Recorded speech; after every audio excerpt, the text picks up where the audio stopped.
Bonjour à vous, messieurs Trump et Vance. Je suis un citoyen français, je suis un journaliste indépendant, je m'appelle Zbigniew Stefanik et je suis non-voyant, d'où mes lunettes. Je porte un chapeau américain, Stetson, parce que je suis attaché à la culture américaine. J'ai beaucoup de respect pour ce pays, j'ai beaucoup de respect pour les États-Unis, pour ce que ce pays fut, pour son histoire, pour sa construction. J'ai beaucoup de respect pour les Américains d'une manière générale. C'était un beau pays, certes, avant que vous arriviez.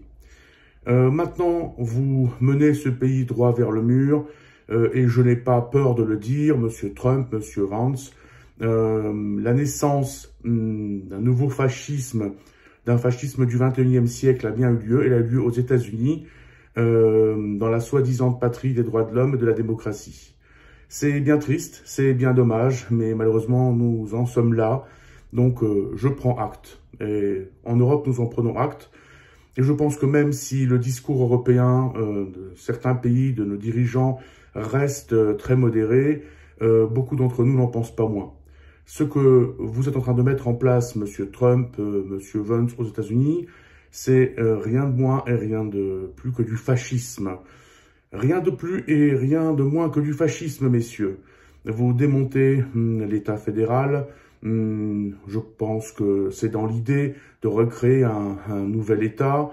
Le pays que vous êtes en train de créer, donc un nouveau pays dirigé par des milliardaires, appartenant aux milliardaires. C'est un pays où s'entremêlent politique et business. Les intérêts des grands groupes s'entremêlent aux intérêts des politiciens. Vous-même, Monsieur Trump, qu'êtes-vous un politicien, un businessman? Vous êtes, me semble-t-il, le premier président de l'exercice aux États-Unis qui fait de l'argent sur sa présidence, puisque vous avez créé votre propre monnaie, le Trump Coin. Donc, aujourd'hui, les États-Unis d'Amérique, malheureusement, c'est un pays, et j'ai aucune joie à le dire, qui va droit vers le mur. Et c'est vous qui menez ce pays vers le mur. Malgré ça, vous permettez, messieurs, de nous donner des leçons de démocratie, ce qui semble être une aberration. Monsieur Donald Trump et Monsieur J.D. Vance nous donnent à nous, pauvres Européens que nous sommes, pauvres Européens qu'ils méprisent, des leçons de démocratie. Et il n'y aurait plus de démocratie en Europe. Alors d'abord, Monsieur Vance, à la conférence annuelle de Munich, a estimé qu'en Europe, nos premiers adversaires, c'était justement nos gouvernements parce que ils nous priveraient de démocratie. L'exemple roumain a été présenté par Monsieur Vance, comme si Monsieur Vance l'ignorait, ou peut-être l'ignore-t-il, qu'en Roumanie, il y a eu de l'ingérence russe dans les élections présidentielles, ce qui a fait que le premier tour de cette élection a été annulé. Mais qu'importe, apparemment, Monsieur Trump et Monsieur Vance ne perçoivent pas la menace russe. Ils s'en mordront les doigts, vous vous en mordrez les doigts, messieurs, dans peu de temps, c'est incontestable. Mais, Monsieur Musk, qui est votre allié, qui est donc Monsieur Musk? Est-il un politicien? Est-il un businessman? Qui donc représente-t-il? Quel est donc son rôle dans le gouvernement américain? Tout ça semble très étonnant, très bizarre. Dans tous les cas, Monsieur Musk a bien l'intention de faire de la politique. On ne sait même pas à quel niveau. A-t-il l'intention d'être président des États-Unis? On ne le sait pas. Le fait est que Monsieur Musk s'invite dans la politique européenne. Il le fait sans aucune gêne et donne des leçons de morale et de démocratie aux Allemands, aux Roumains, aux Polonais et maintenant aux Français. Et il est suivi par Monsieur Trump et Monsieur Musk. Eh bien, Monsieur Musk et Monsieur Trump estiment qu'en France, nous n'avons plus de démocratie. Pourquoi? Parce que Marine Le Pen a été condamnée à de l'inéligibilité. Eh bien, Monsieur Trump demande même à ce qu'on libère Marine Le Pen. Eh bien, Monsieur Trump vous apprendrait que Marine Le Pen n'est pas en prison. Peut-être ne le savez-vous pas, puisque vous démantelez vos services de renseignement. Peut-être êtes-vous mal renseigné. L'affaire du Signalgate montre que les renseignements, donc la stratégie, c'est plus trop votre truc depuis que vous êtes président. L'efficacité non plus. Alors peut-être faut-il vous expliquer les choses. Bien messieurs, Madame Le Pen n'a jamais été arrêtée. Elle a été condamnée certes à de la prison ferme, aménagée, sous bracelet électronique. Elle a été condamnée pour du détournement de fonds des fonds publics, messieurs, des fonds, de l'argent qui appartenait aux citoyens européens. Madame Le Pen, avec ses complices, ont détourné cet argent. 4 millions d'euros en l'espace de 12 ans, de l'argent du contribuable européen qui était administré par le Parlement européen. Madame Le Pen s'est permis d'utiliser cet argent à des fins, de profiter de ces fonds au niveau national pour son parti. Alors bon, Monsieur Trump nous dit qu'il s'agit d'un fait bénin. Bon, je comprends, Monsieur Trump, qui lui a fraudé à coups de centaines de milliers de dollars, à coups de centaines de millions de dollars le fisc. Je comprends que pour Monsieur Trump, quelqu'un qui a détourné 4 millions d'euros, qu'est-ce que c'est? C'est de la petite monnaie, qu'est-ce que ça peut faire? Je comprends, c'est une question d'échelle, Monsieur Trump, je comprends. Comprenez-vous, par contre, que la démocratie, ce n'est pas juste la possibilité d'aller voter, parce que, bon, si pour vous la démocratie, messieurs Trump et Evans, c'est d'aller voter, eh bien, il y a de la démocratie au Venezuela, sans aucun doute. Les gens votent au Venezuela.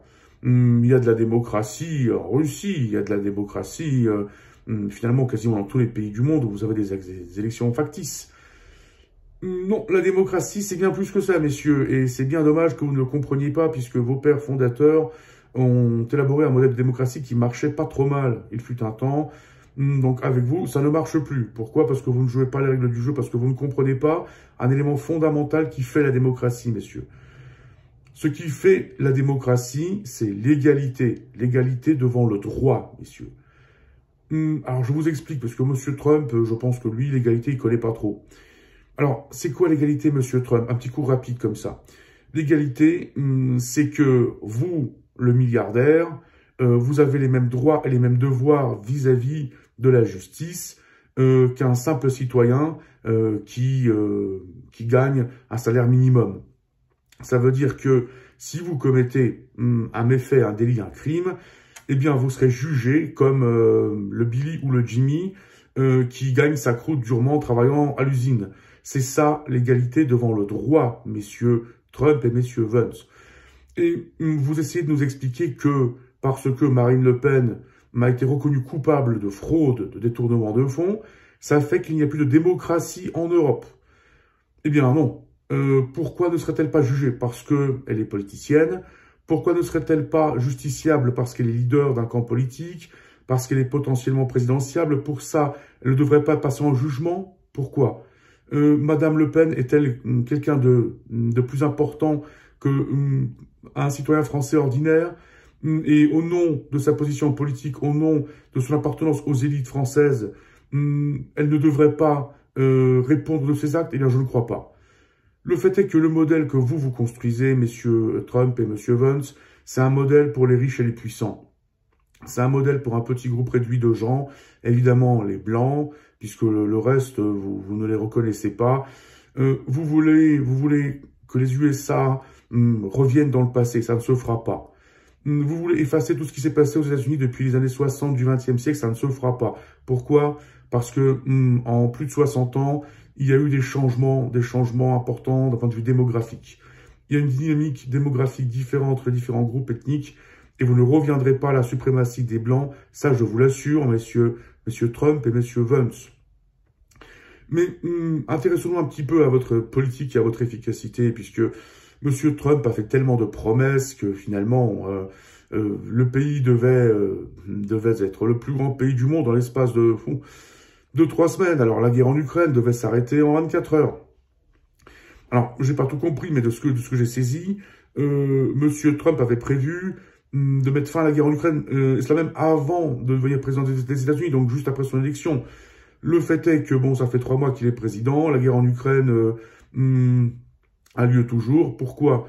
Parce que monsieur Trump est en train de magouiller avec Poutine, parce que monsieur Trump se figure que Vladimir Poutine va lui faire des concessions, parce que monsieur Trump se figure que Poutine est son ami. Pourquoi, monsieur Trump, pensez-vous que Vladimir Poutine est votre ami? Parce que vous vous identifiez à lui, parce que Poutine vous fascine, il vous plaît, vous l'admirez, ce grand homme, ce grand dictateur qui fait la grandeur de son pays à coups de poing et à coups de fusil, à coups de flingue, ça vous plaît ça, hein, monsieur Trump? Vous admirez Poutine parce que Poutine, lui, selon vous, est une victime comme vous, c'est un incompris. Monsieur Trump, vous, qui avez été incompris de votre papa, qui préférait votre frère aîné à vous. Ensuite, vous avez été incompris par vos ex-femmes, vous avez été incompris par votre famille. Tout le monde vous a incompris. Finalement, vous avez été incompris, humilié par Barack Obama. Et aujourd'hui, vous êtes de ceux des incompris qui se font comprendre à coup de force. Et c'est pour ça que vous soutenez Poutine, parce qu'il fait pareil, lui. Lui, c'est un grand incompris de la société internationale, personne ne le comprend finalement. Qu'est-ce qu'il voulait Poutine? Peu de choses, il voulait juste l'Ukraine. Enfin, arrêtez, c'est pas grand-chose l'Ukraine, bon. Il voulait faire la grandeur de son pays, hein. Et tout le monde s'en prend à lui, oh là là, c'est terrible. Comme vous, monsieur Trump, vous voulez que le Canada, bon, il faut quand même pas déconner, enfin, je veux dire, le Canada, à qui ça sert le Canada? Bon, ça peut très bien faire partie des États-Unis, non? Enfin, il faut arrêter, bon, il parle anglais, où est le problème? Bon, vous voulez le Groenland, bon, faut aller là. De toute façon, il y a déjà une base américaine au Groenland, alors pourquoi est-ce que ça ne deviendrait pas américain? Et puis en plus, vous en avez besoin, il y a des ressources là-bas, donc vous en avez besoin, donc c'est logique. Quand j'ai besoin de quelque chose, eh ben je le prends, hein. C'est comme ça que ça marche, n'est-ce pas, monsieur Trump? Vous voulez aussi annexer le canal du Panama, parce que, bon, vous estimez que c'est à vous, que vous l'avez donné au Panama, et que le Panama n'a pas respecté les règles du jeu, puisqu'il a laissé naviguer les Chinois dans le canal, et ben du coup, vous allez leur reprendre. Ensuite, vous avez décidé que l'Europe était votre ennemi. Pourquoi? Parce que selon vous, on vous vole, on vous arnaque, on vous humilie parce qu'on n'achète pas vos voitures. Ben, je sais pas, mais le problème, c'est peut-être que votre voiture sont peut-être pas à la mesure de la concurrence actuelle. C'est peut-être que vos produits ne remplissent pas les conditions adéquates. Bon, maintenant, à vous de voir. Le fait est que l'Europe, vous en profitez bien. Alors certes, le fait est que l'Europe vous doit sa sécurité depuis quelques années. Ça, c'est un fait. Mais vous en profitez bien aussi, puisque vous fourguez votre matos à toute l'Europe, notamment l'Europe orientale, qui a peur de bouger le petit doigt, histoire de ne pas froisser le grand Donald Trump. Parce que qu'est-ce qui pourrait se passer si jamais les Américains nous laissaient tomber? Oh là là. Mais le fait est que les Américains nous laissent déjà tomber, vous nous laissez tomber, monsieur Trump. Vous tournez le dos à vos alliés historiques. Faut quand même pas oublier, quand la France est à vos côtés dans la guerre contre l'État islamique, vous en avez bien profité de la France en Afghanistan, vous avez bien profité de la France pendant toutes ces années, la France vous a bien aidé, vous a bien servi, et ben aujourd'hui vous lui dites ciao bye à la France, parce que la France serait un concurrent pour vous, elle serait malhonnête. Bien effectivement, l'Europe n'investissait pas assez dans sa défense, je vous le concède, mais le fait est que vous en étiez bien gagnant. Puisque l'Europe ferme les yeux sur ce que faisaient vos boîtes, notamment les boîtes dans le cadre du numérique, les GAFAM, on s'en intéressait pas trop, on leur permettait pas mal de choses. Eh bien, maintenant, le fait est que puisque vous avez déclaré la guerre commerciale au monde entier, eh bien, le monde va vous déclarer la guerre commerciale à son tour. C'est la règle du jeu, monsieur Trump. On va voir comment vous allez faire pour vendre des iPhones, comment vous allez faire pour faire en sorte de faire marcher vos entreprises dans le numérique, les plateformes telles que Netflix, telles que Amazon. On va voir comment ça va se passer, parce que la guerre commerciale que vous déclarez à vos alliés, elle va vous coûter cher, monsieur Trump, monsieur Vance, vous allez la sentir passer, ça je vous le garantis. Mais vous parlez de la grande Amérique que vous construisez, faire l'Amérique great again. Mais on va voir comment elle est great, cette Amérique de monsieur Trump. Bon, vous vous êtes arnaqué par Vladimir Poutine. Pourquoi? Parce que vous vous êtes inventé un trip. En gros, vous voulez créer un hôtel, des hôtels dans la bande de Gaza. Alors pour moi, que quelqu'un veuille créer un hôtel dans la bande de Gaza, je trouve ça choquant. Enfin, je veux dire, pour moi, c'est que quelqu'un puisse y penser, je trouve ça déshumanisant. Parce que le problème israélo-palestinien, c'est un problème compliqué, c'est sûr, qui est dur à résoudre. Le Hamas, c'est une organisation terroriste qui est indéfendable. Et ça, je pense que tous ceux qui ont une cervelle le comprennent. Mais c'est pas parce que le Hamas est une organisation terroriste, c'est parce que le problème israélo-palestinien est compliqué, qu'il faut permettre à quelqu'un de faire des épurations ethniques, de virer les gens de chez eux, pour construire des hôtels et des piscines et une riviera, de laquelle profiteront les milliardaires tels que M. Musk et M. Trump. C'est inimaginable, c'est quelque chose d'irrecevable. Donc voilà, votre solution à la crise au Moyen-Orient, c'est de virer les Palestiniens de chez eux, qu'importe où ils iront, hein, Égypte, Jordanie, Europe, et puis voilà, c'est pas votre problème. Ça ne se fera pas. si vous voulez déclarer la guerre au monde musulman, je vous souhaite bonne chance. Là, tout ce que vous faites, c'est que vous braquez les gens contre vous. Demandez donc à Recep Tayyip Erdogan ce qu'il en pense de votre projet de la Riviera dans la bande de Gaza. Je ne suis pas sûr qu'il apprécie beaucoup. Demandez aux pays arabes ce qu'ils en pensent. Je ne suis pas sûr qu'ils soient de votre côté. Donc votre projet, le simple fait qu'il ait vu le jour, c'est choquant.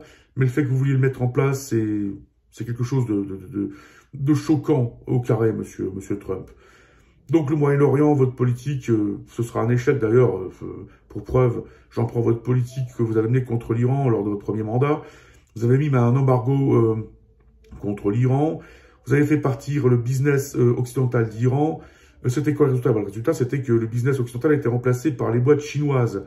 Et après une politique de rapprochement entre Occident et Iran, dans le cadre du processus de Vienne, donc qui aboutit au traité de Vienne de 2015, donc qui devait mener au désarmement nucléaire de l'Iran, contre une levée des sanctions successives. Vous avez remplacé cette politique par une politique d'embargo.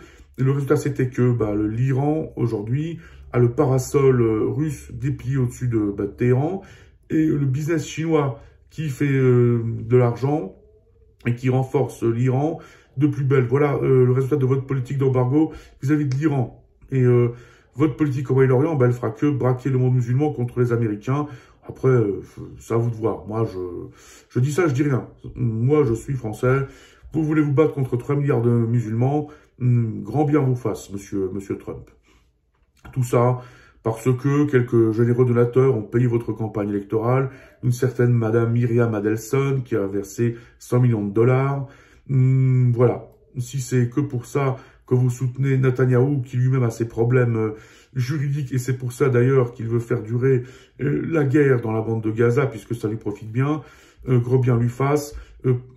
La question est-ce que les Américains vont être contents de votre politique quand vous serez en guerre avec des millions de musulmans, et quand finalement vous serez non grata au Moyen-Orient? On verra bien comment ça va se passer. Pour l'instant, votre politique du Moyen-Orient, c'est un échec cuisant. Bon, l'Ukraine, alors ça, il faut en parler de l'Ukraine. Hein.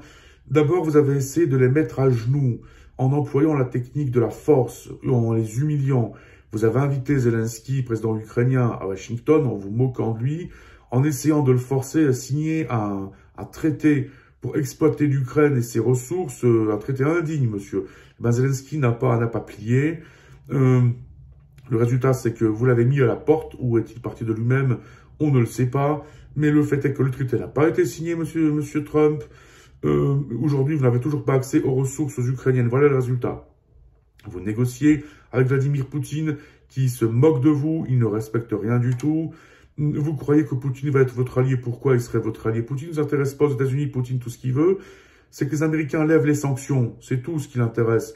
Poutine, s'il veut négocier, c'est avec l'Europe, parce qu'il veut commercer avec l'Europe. Il veut vendre de ses ressources à l'Europe. Mais les Américains, il n'en attend rien du tout. Ça faut bien le comprendre. Les Américains sont considérés comme des ennemis aux États-Unis, en Russie. Les États-Unis sont considérés comme des ennemis. Et ça, vous ne le changerez pas. Et Vladimir Poutine ne sera jamais de votre côté. Les Russes seront jamais de votre côté. Tout ce qu'ils veulent, c'est que vous dégagiez. C'est tout ce qu'ils veulent. Ils veulent que vous dégagiez d'Europe. Et c'est tout ce qu'ils vous demandent. Donc, si vous croyez que les Russes vont partager leurs ressources avec vous et faire du business, vous vous mettez le doigt dans l'œil très profondément, monsieur Trump. Et ça, vous le découvrirez bien vite, parce que Poutine il se moque de vous. Il n'aurait même pas pu espérer quelqu'un, dans ses meilleurs rêves, quelqu'un d'aussi naïf que vous à la Maison-Blanche. Parce que la façon dont il vous arnaque, enfin, je veux dire, ça fait quand même pitié. Enfin, voilà. Eh bien, voilà. La Russie, l'Ukraine, c'est un désastre. Votre politique est un désastre. Vous avez essayé de mettre à genoux les Ukrainiens. Vous avez essayé de dégager Zelensky. Il a reçu l'appui de toute sa population et toute sa classe politique. Vous n'avez pas réussi à le faire partir. Donc l'Ukraine, c'est un fiasco aujourd'hui. Vous n'avez aucune idée de comment faire pour arrêter la guerre.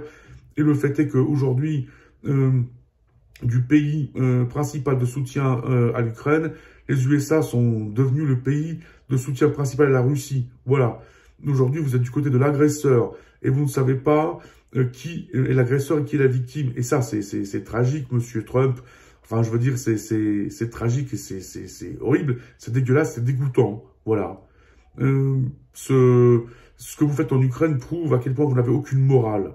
à quel point vous êtes dépourvu de morale, à quel point le mot moral, éthique, vous échappe complètement. Alors, votre politique vis-à-vis de la Chine, bon, bah, je sais pas, moi, tout ce que je vois pour l'instant, c'est que les Chinois se moquent bien de vous. Vous avez essayé de les faire plier. Eh bien, ils ont, pour faire chuter en bourse OpenAI, ils ont envoyé DeepSeek. Aujourd'hui, la boîte de Elon Musk, Tesla, se fait complètement dépasser par BID. Donc voilà votre politique aujourd'hui vis-à-vis de la Chine. Aujourd'hui, les Chinois, ils s'inquiètent pas trop de vous, mais c'est vous qui allez vous inquiéter bientôt parce que en mettant des droits de douane chinois, 34% de plus sur les produits chinois. Faut pas oublier que les produits dérivés et les produits éléments lesquels sont montés, même le matériel high-tech, c'est fait avec les produits chinois et ça se passe en Chine. Donc aujourd'hui, un simple exemple, un chargeur de téléphone produit en Chine, il sera pour le consommateur américain plus cher de 34%. Alors moi, je sais pas si les Américains vont être contents, je suis pas sûr. Donc votre politique vis-à-vis de la Chine, ça va être un désastre. Et en plus, la guerre commerciale que vous avez déclarée au monde, ça aura quoi pour résultat? Ça aura pour résultat un rapprochement entre la Chine, l'Europe et l'Inde. C'est tout ce que ça va vous apporter. Et en plus, vous aurez un nouvel ordre mondial qui va se créer, justement contre les États-Unis. Donc moi, je suis pas sûr que ce soit à votre profit, Monsieur Trump. Je pense que les Américains seront les premiers perdants de cette guerre commerciale. Le protectionnisme n'a pas marché dans les années 30 du XXe siècle. Il est à l'origine de la Grande Dépression. Ça ne marchera pas maintenant. Mais le fait est que nous devrions peut-être vous en être reconnaissants parce que grâce à votre politique agressive, qu'est-ce qui se passe? Eh bien, l'Europe se réveille. Et vous nous avez expliqué comme quoi nous vous arnaquions, qu'il est temps qu'on s'occupe de nous et de notre sécurité. Pour ça, Monsieur Trump, je vous dis merci. Effectivement, grâce à vous, grâce à votre politique sauvage, inhumaine et imprévisible, effectivement, l'Europe se redresse. L'Europe commence à penser à sa défense, à sa sécurité. Mais surtout, l'Europe va se réindustrialiser.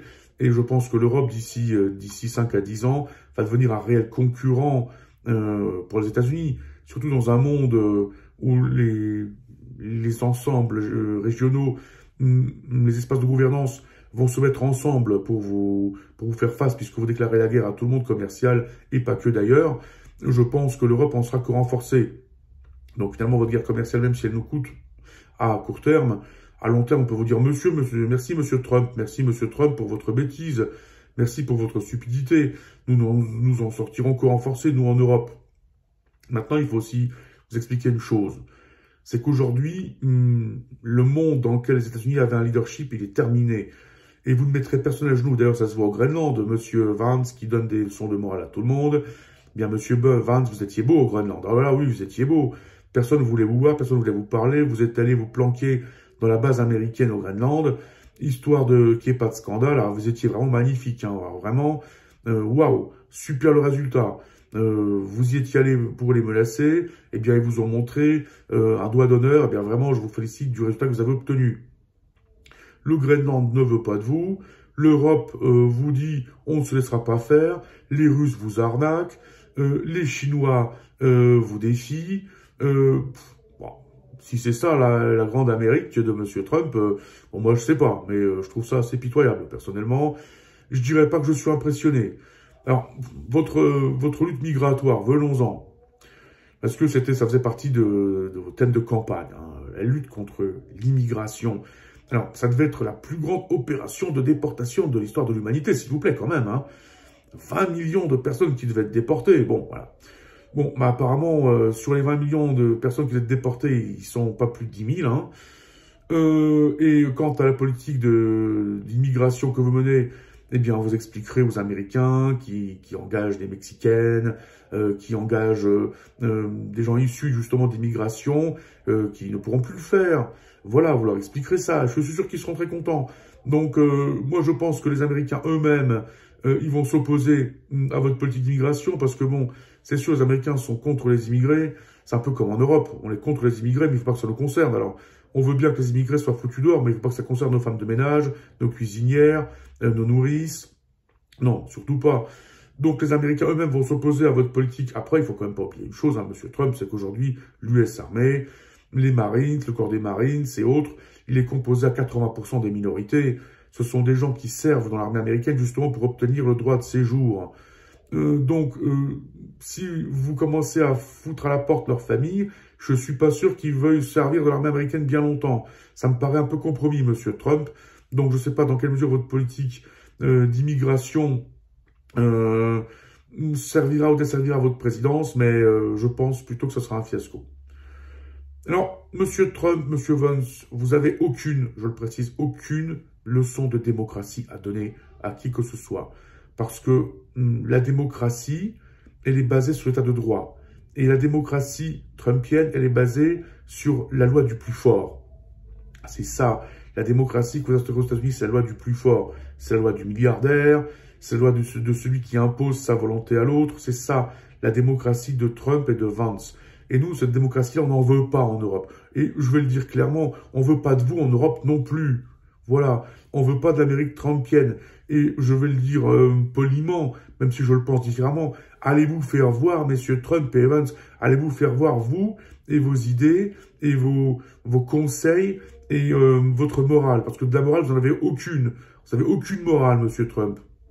Vous n'avez aucune morale, et tout le monde le sait. Alors, allez vous faire voir. Nous, ici, nous ne laisserons pas nous intimider. On va pas se laisser faire, on va pas se laisser intimider, et je le dirais même plus fort, on va pas se laisser emmerder par deux fachos. Non, on va pas se laisser emmerder. Mais grâce à ces deux fachos, qui depuis quelque temps sont au pouvoir et qui puisaient, sont non seulement fachos, mais aussi un peu tarés, et je dirais pas très malins de surcroît, nous ici en Europe, on va en profiter, parce que on va redresser notre économie, on va redresser notre défense, on va se remettre en selle grâce à ces deux fachos tarés et pas très malins que vous êtes, monsieur Trump, mais monsieur Vance. Alors, moi je vous le dis très honnêtement, je suis peut-être rien du tout, je suis peut-être peu de choses, je suis qu'un non-voyant qui fait un enregistrement YouTube, peut-être vous n'entendrez jamais, peut-être aussi, mais je vous le dis, on ne se laissera pas intimider. On défendra notre modèle de vie en Europe parce que le modèle de vie qu'on a en Europe, il est pas si mal. Ici en Europe, on a des études qui sont payées par l'État. On n'en est pas à un système où 3 générations payent les études de leurs grands-parents. Voilà. On a une sécu qui est pas mal. Ce qui vous dégoûte tellement que quelqu'un qui n'ait pas d'argent ait accès aux soins, ça vous dégoûte. Eh bien oui, tout le monde n'est pas milliardaire. Nous vivons dans un monde où même les petits gens ont des droits. Les petits gens, monsieur Trump, monsieur Vance, oui, les petits gens... Les gens qui gagnent pas des milliards, les gens qui triment, et même ceux qui n'ont pas de travail, les personnes handicapées comme moi, qui sont non-voyantes, et ben en Europe, elles ont des droits. J'ai le droit d'exister, j'ai le droit de fonctionner, de vivre. Ici en Europe, aux États-Unis, pas trop. Parce que quelqu'un comme moi, c'est un rien du tout pour un milliardaire comme vous, monsieur Trump. Et moi, mon mode de vie en Europe, je vais le défendre. Je vais le défendre contre des fachos, des tarés comme vous, monsieur Trump et monsieur Vance. Monsieur Musk, moi, il me fait pas peur et il me fait pas d'effet. Hein. Ces petites menaces, il nous menace de nous couper Starlink, et bien grand bien lui fasse. Il nous coupe les Starlink, c'est lui qui sera perdant au final. Nous, on a Eutelsat, on a aussi des technologies, certes. Pendant des années, nous avons compté, à tort, je vous le concède, sur les technologies américaines, mais ça va être rattrapé. On va changer de politique. Et avec votre politique agressive, où c'est la loi du plus fort qui prime, où finalement c'est le fort et le riche qui impose sa volonté aux autres, avec cette loi, vous allez perdre, parce qu'aujourd'hui, vous n'êtes plus le seul à être fort et riche. Il y a d'autres ensembles régionaux qui sont forts et riches également. Et qui sait, peut-être même plus fort et riche que vous. Donc, votre politique, monsieur Trump, monsieur Vance, elle mène à la catastrophe aux États-Unis. Mais ça, c'est le problème des Américains. Ils ont voté pour ça, grand bien leur face, ça les regarde. Nous, ici, ça nous touche pas, ça nous touchera pas. On ne se laissera pas intimider, on ne se laissera pas emmerder, je vous le dis. Alors, arrêtez de vous donner des leçons de morale. Aujourd'hui, le CIPAC, une organisation qui était conservatrice à l'époque, est devenue une organisation de fascistes. À la convention CIPAC, vous avez Steve Bannon qui montre un salut nazi. Et même le RN et Jordan Bardella, le représentant de Madame Le Pen, je vous le dis, vous ne le savez peut-être pas, prend sa distance par rapport à vous, parce que vous passez pour de l'extrême droite. Donc, je ne suis pas sûr que vous lui fassiez un cadeau à Marine Le Pen en la soutenant, parce que Donald Trump et J.D. Vance, c'est pas qu'on les aime pas trop en France, mais bon, comment dire, vous n'êtes pas forcément un exemple de moralité, vous n'êtes pas forcément quelqu'un qui donne envie de le suivre et de voter pour lui. Et le Trumpisme, ça se fera pas en France. Et ça, je vous le dis. Le Trumpisme, ça ne se fera ni en France ni en Europe. Parce que personne ne veut de vous ici et on ne veut pas de vos méthodes non plus. Et c'est triste parce que votre politique, qu'est-ce qu'elle va faire? Et bien, tout ce qui va se passer, c'est que les États-Unis vont être au bord de la société internationale et ils vont être détestés. Ils vont être détestés comme jamais dans l'histoire. Et ça va prendre des années pour reconstruire une relation de confiance entre les USA et ses partenaires.